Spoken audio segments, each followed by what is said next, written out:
앞서 선관위 사무총장님 네. 질의하겠습니다. 앞서 질의한 이후에 연결해서 아까 백혜련 의원님도 말씀하셨고 민홍실 의원님도 말씀하셨습니다. 부정선거. 네, 일단 대통령이 부정선거라는 말씀을 한 거 제가 확인했고요. 자, 이와 같은 부정선거를 언급한 것이 그럼 과연 최근에 극우 유튜버 또는 이거를 본 대통령만의 주장인가를 보면은 자, PPT를 한번 보겠습니다. 2017년 1월에 성남시장이었던 현재 이재명 대표가 18대 대선에 대해서 3.15 부정선거를 능가하는 부정선거라고 주장했습니다. 저기 보면은 많은 국민이 전산개표 부정의심을 하고 있고 그 의심을 정당화할 근거들이 드러나고 있다. 그리고 개표 부정을 밝히고 투표소 투개표를 위해 투쟁하는 많은 분들을 응원한다라는 이런 얘기를 했습니다. 자, 그렇지만 선거는 민주주의 근간이고 여기서 제가 부정선거를 주장하면 그동안에 이루어졌던 많은 총선과 대선 자체를 부정하는 것이기 때문에 제가 여기서 근본적으로 부정선거가 있었다라고 단언하는 것은 아닙니다. 그러나 앞서 말씀드린 것처럼 국정원과 3개 기관이 합동조사를 해서 선관위가 다 동의하지는 않는다고 하지만 일부 의혹이 확인됐고 그 취약성이 있는 건 사실 아닙니까? 그 건에 대해서는 이렇게 말씀드리도록 하겠습니다.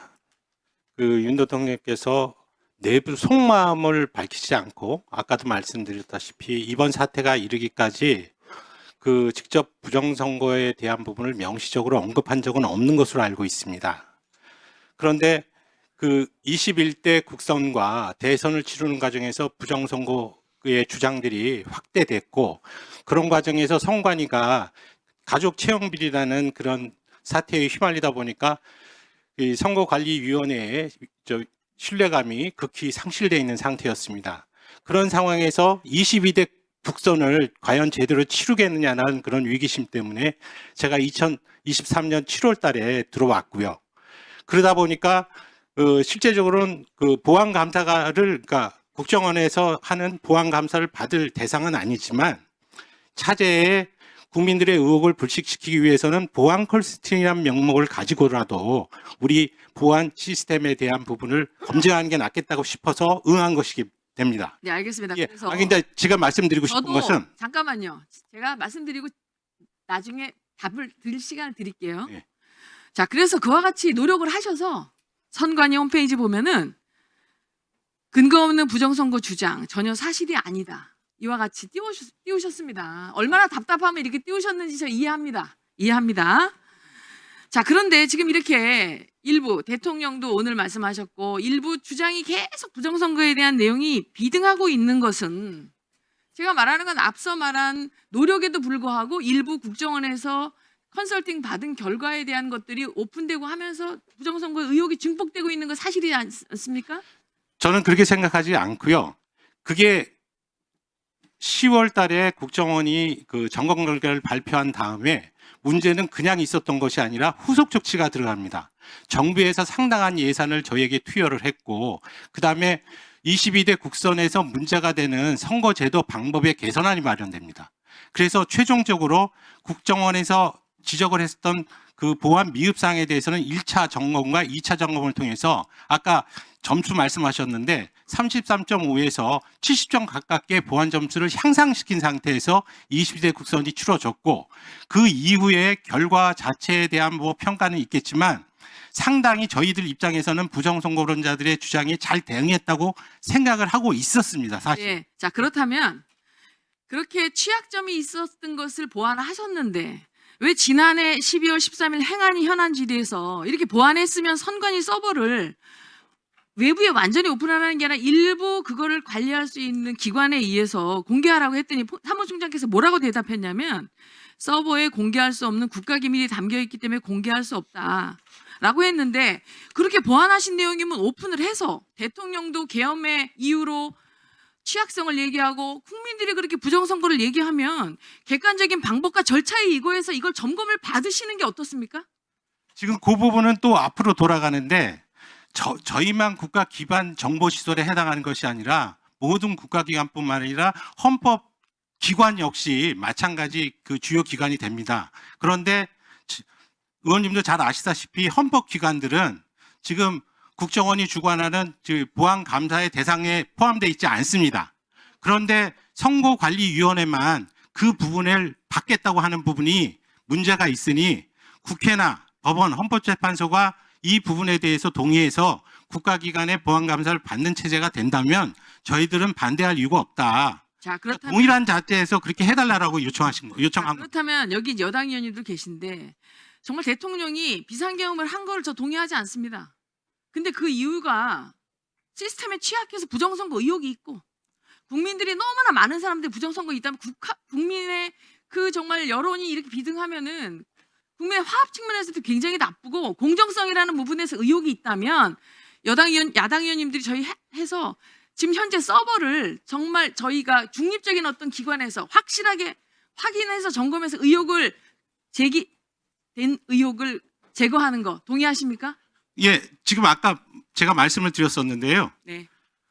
지금 서버에 대한 부분이고 부정선거 주장에 대한 부분은 서버 조작만 가지고 끝나지 않는다는 부분과 가지고도 다 말씀을 드렸습니다. 그럼에도 불구하고 일부 국민들께서 믿지 않는다. 서버를 그럼 까봐라라는 말씀을 하신다고 알고 있기 때문에 그런데 지금 아까 말씀드린 대로 우리가 안 하는 게 아니라 우리 주요 기반 시설의 정보 그 부분은 비공개 대상으로 돼 있습니다. 그래서 외부에 공개하는 경우에는 처벌을 받게 돼 있어요.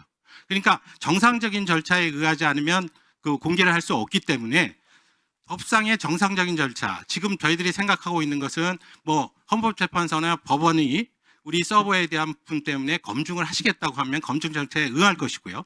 그 다음에 이건 개헌과 관련한 형사 사건 수사 과정에서 이 서버에 진짜 이 부분을 보시겠다라고 한다면 압수수색 영장 발부하라는 겁니다. 그러면 거기에 따라서 저희들은 적극적으로 응할 의사가 있다는 뜻입니다.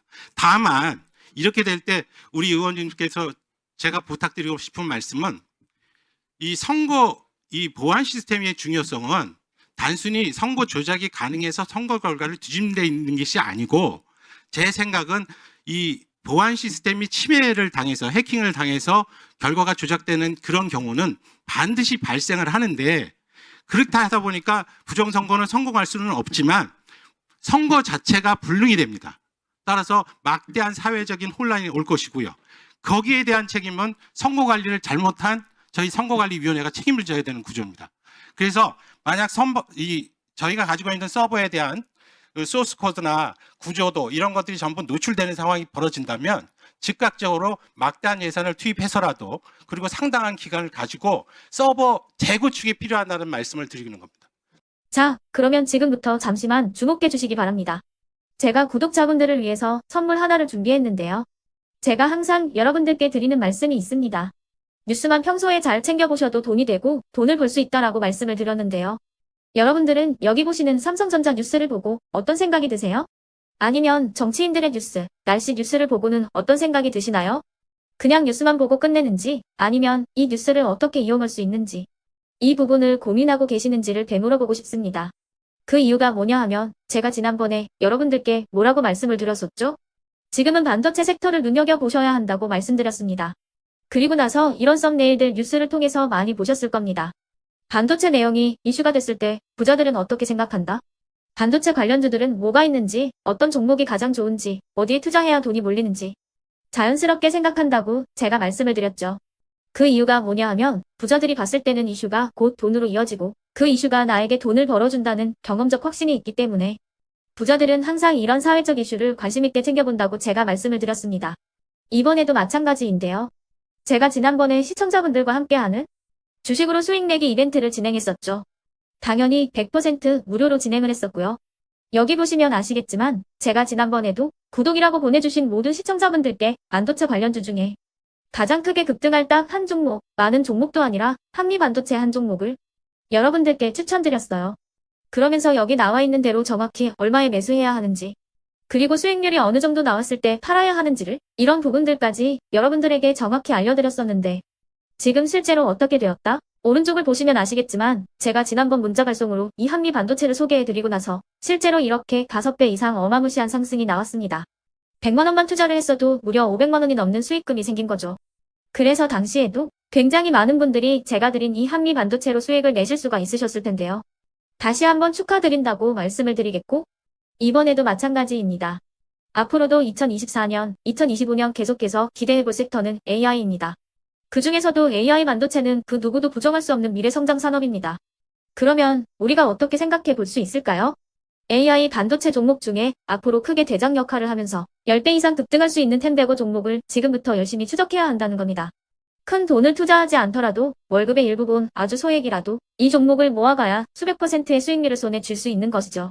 지금 여러분이 보고 계시는 이 유튜브 또한 AI 반도체와 아주 밀접한 연관이 있고 반도체야말로 대한민국의 핵심 산업으로 앞으로 더더욱 시장은 성장할 수밖에 없습니다. 그렇기 때문에 제가 이번에도 뭘 보내드리고 있냐면 지난번과 똑같이 구독이라는 문자를 보내주시면 제가 AI 반도체 관련주 중에 앞으로 대장주 역할을 하면서 주가가 가장 크게 급등할 한 종목을 여러분들께 문자 발송으로 종목명과 사고 파는 시점을 모두 알려드릴 건데요. 그 문자를 받고 여러분들이 주식으로 돈 버는 연습을 한번 해보셨으면 좋겠고요. 혹시라도 나는 주식을 하지 않는다 하시는 분들은 주변에 주식하시는 지인분들에게 말씀을 해주셔도 되고요.